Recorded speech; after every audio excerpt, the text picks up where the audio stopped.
Welcome back to another episode of Self to Society. My name is Dennis Gable. I'm your host. And for the next 20 minutes or so, we are going to have a fascinating conversation. This conversation is built off of a quote by American poet and journalist Walt Whitman. The statement is this: be curious, not judgmental.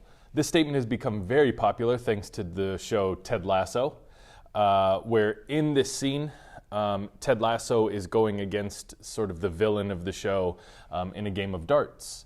And he addresses him and says, when I was younger, people didn't understand me, and people that were mean to me, what I understand now is that they just were judgmental. But if they would be curious, they would know A, B, and C. It is a beautiful statement, to be curious and not judgmental. And not only is it a beautiful statement, but I actually believe to personify that statement happens through the narrative of a character like Jesus. It happens through different characters that we have seen throughout literature, throughout history, throughout religion. The ability to find grace and to be a willing participant to living and not so hell-bent about being right or wrong. This sort of truth has the ability to change everything. It really truly has the ability to make people feel safe. It has the ability to allow people to explore their own journey however they see fit, so long as they're not hurting other people. I want to make a caveat to the thing that I just said, because what I said is, so long as they're not hurting other people, and in most of the time religion, to be honest, religion is very bad at looking at somebody's behavior and saying, this is hurting other people, when it isn't, right? Think of my friends who are LGBTQ that grew up in the church. They have been told that their quote-unquote sin was somehow hurting other people or hurting themselves, and that's not the case. It's just an exploration of their sexuality and who they are and who they are hoping to identify themselves as in the most true and vulnerable and authentic fashion. There's no harm in doing that ever. If we're actually hurting or abusing people, that's different. And we see a lot of that in different forms of leadership. We see that in the world in general. I was actually driving this morning. I was just looking around, and the truth about life is that everything is a juxtaposition. Everything it's life, and it's growing, and then it's desolate, and it's beauty, and it's pain, and it's evil, and it's greedy, and it's also gracious and lovely, and everything about being a human is juxtaposed, and I believe that this statement by Walt Whitman fits into that. Be curious, not judgmental. To be judgmental is in direct opposition of curiosity or even observation. And I would say observation in a way that we're observing in order to learn, not just observing in order to judge. So if we're looking at other people's lives, and I'm going to transition this away from other people quickly. If we're looking at other people's lives and we don't know the context or the detail or the history or the story or really how they got to whatever it is they're doing, and we're not willing to ask, we are being disgustingly judgmental. Even if we're not, judgment isn't just about condemnation, and judgment isn't just about belittling or demeaning. It is just a statement of not knowing and creating a judgment of a person or a scenario or a situation without having enough context or detail to even have an educated opinion about what is going on.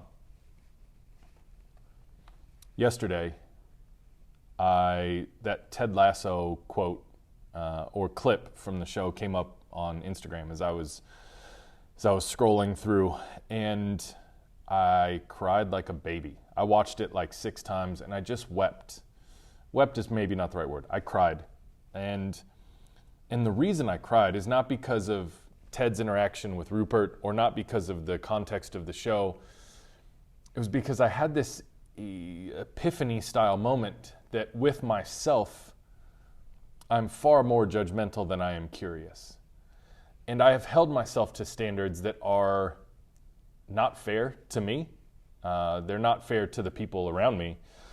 I've held myself to standards that don't allow me to be the fullest version of me, that don't allow me to actually exist in the ways that I'm probably built to exist.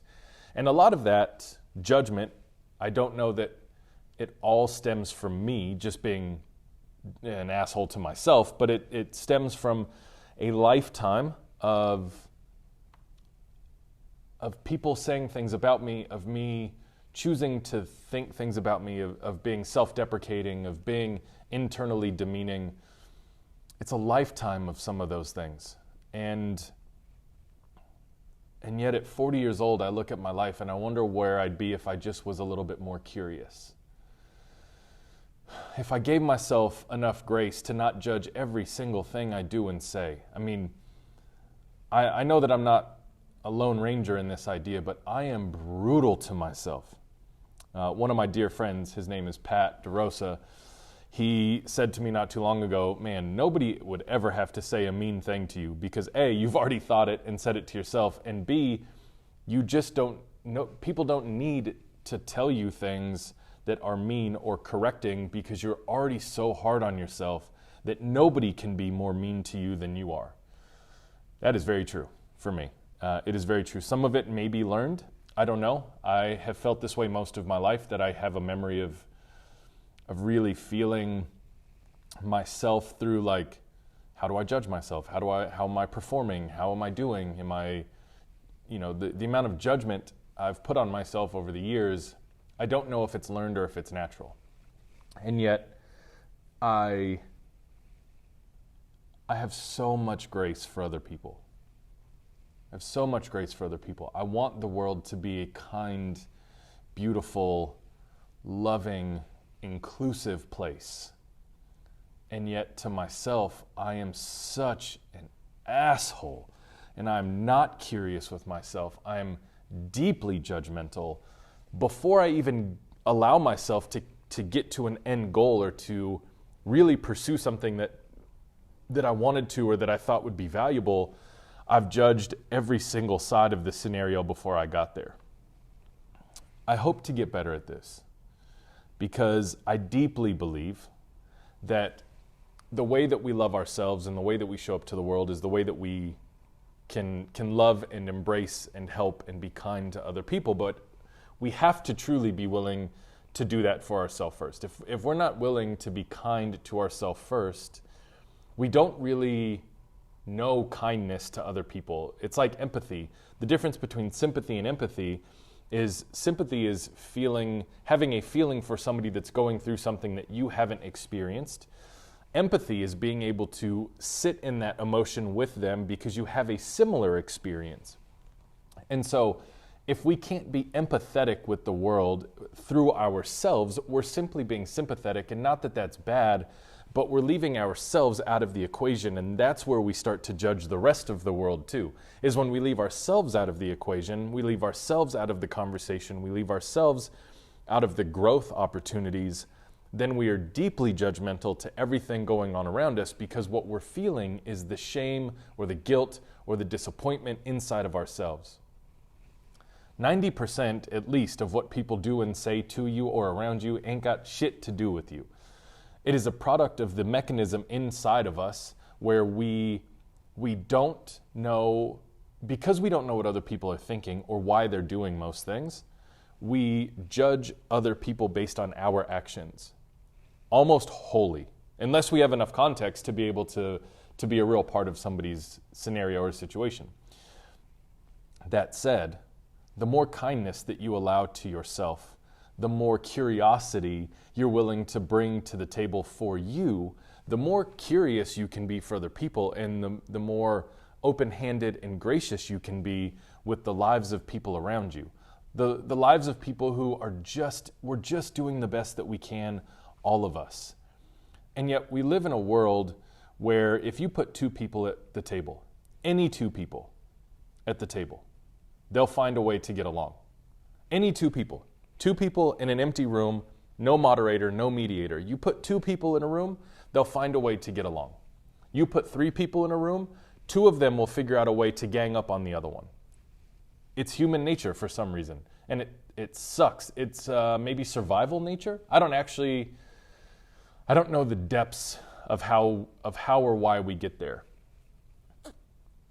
But if we would allow ourselves to be kind internally, to be curious internally, to have grace internally, the same grace that we have for other people, if we would allow ourselves to do that, think of how much more peace we would have in our own hearts, how much more opportunity we might be able to create for ourselves, and how much more transparent or true or authentic our love and kindness would be for other people. It has to stem from inside. Roots come from seeds. Seeds are a product of a grown plant or tree or flower. In order for a plant to create a seed, it has to fully bloom. And then that seed dies and it recreates life. The seed is that we are always evolving. We are always growing. We are always blooming in new ways, so long as we're putting in the work to do that. If we're putting in the work to do that, if we're, to stay on this illustration, if we're watering our soil and we're allowing ourselves proper sun, and we're trimming off the dead stuff, and we're truly allowing ourselves to cultivate our own story, if we allow for that, we bloom during different seasons. And in that blooming, in that blossom, in the growth that's happening, the beauty that's unfolding, we allow seeds to fall onto the soil. That seed dies, it falls into the earth, into our soul, into our experience, and it has the opportunity to create new roots, to create a new plant, to create a new blossom during a new season. This is a beautiful illustration of what the human mental and emotional journey is like. I have the privilege of working very closely with a dear friend of mine named Tomas J. Stanton, and he is an excellent facilitator of emotional literacy. It's the ability to be able to understand why we are making the decisions we make so that we can make them with more truth in our hearts, more peace for ourselves, and more peace for those around us. I've had the opportunity to learn a lot about these subjects over the last handful of years, and I can assure you this. Every great narrative has life and death, trial and tribulation, overcoming, success, defeat, wins, losses. And our stories are the same. Our stories are the same. We've bloomed beautifully in certain seasons, and then there are some seasons that all of our leaves fall off, and we appear like we're not gonna make it through the winter, and yet we do. We do because we have a strong root of survival. We have a strong root of an ability to just dig in and keep pressing on, keep moving forward. I'm gonna ask you to give yourself a little grace in how well you can just drive yourself forward.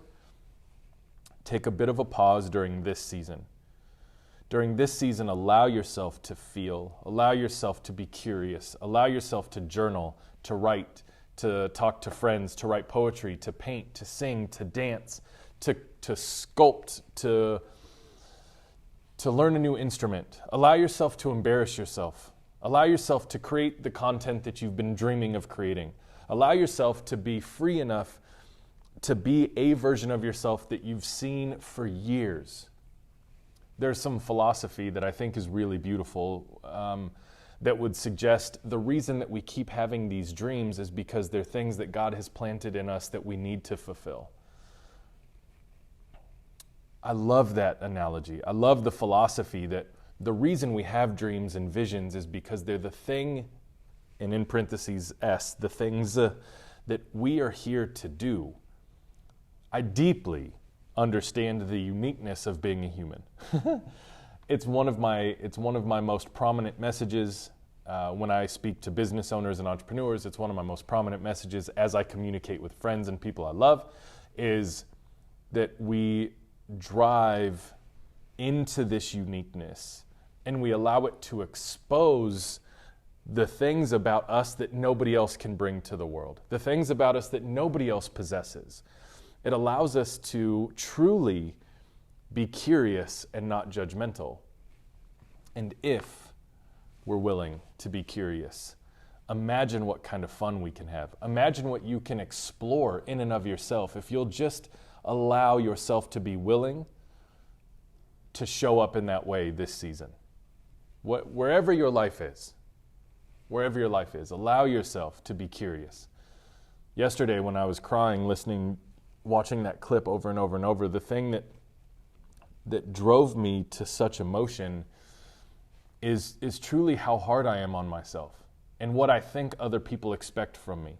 And some of the opportunities that I haven't taken because I've thought, well, if I do this, then people are going to judge me in this way. And really, the truth is that I was judging me in that way because somehow, some way, this idea, this thought, or this desire didn't add up to the very stringent expectations I carry for myself.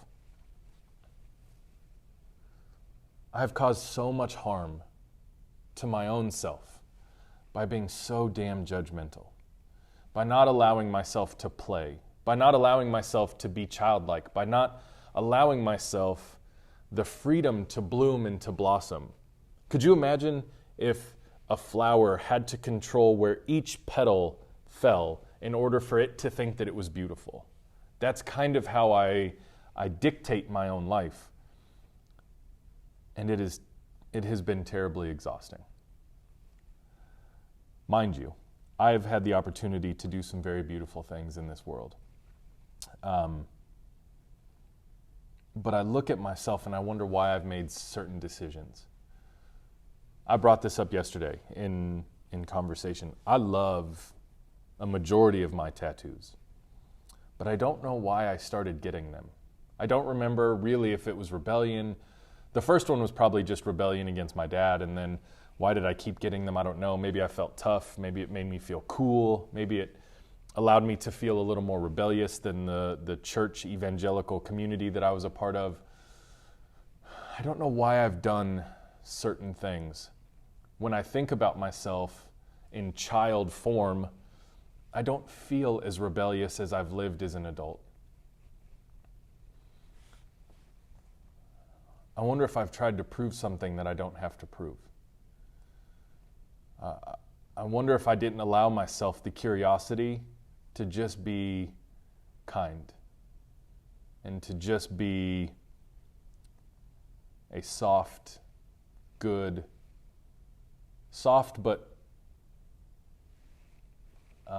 sturdy, good communicator. I wonder if I just haven't allowed myself to embrace the fact that I really do, with my whole heart, believe that I was created by a God that has a purpose for me. I haven't said words like that in 5 or 6 fucking years. It's something that I've tried to run from because I've been so judgmental on myself. I held myself in so much contempt and condemnation because of other decisions that I made that I pulled myself out of this relationship with God. And in some form, I'm very grateful because it has forced me to be really articulate with what I believe and why, as opposed to just going through the motions of Christendom for the sake of going through those motions. I'm grateful for that. And I think each of us have journeys that bring us back to these origin points. They bring us back to our story. They bring us back to a starting place that whether we walked away or not, we would have come back to. That's fascinating. And so I have a couple options. One is to continue to judge the shit out of myself and be mean to me and have expectations that aren't realistic and aren't fair in the same way that you may have for yourself. Or I can just be curious about what the next 10, 20, 30, 40 years holds for me and lean into that and play and be in the dirt, get my hands dirty and dig out the weeds, plant a new seed, examine the roots, make sure that the base of the plant is straight and sturdy and strong, and that the foundation is there to continue to bloom and to blossom in and out of season.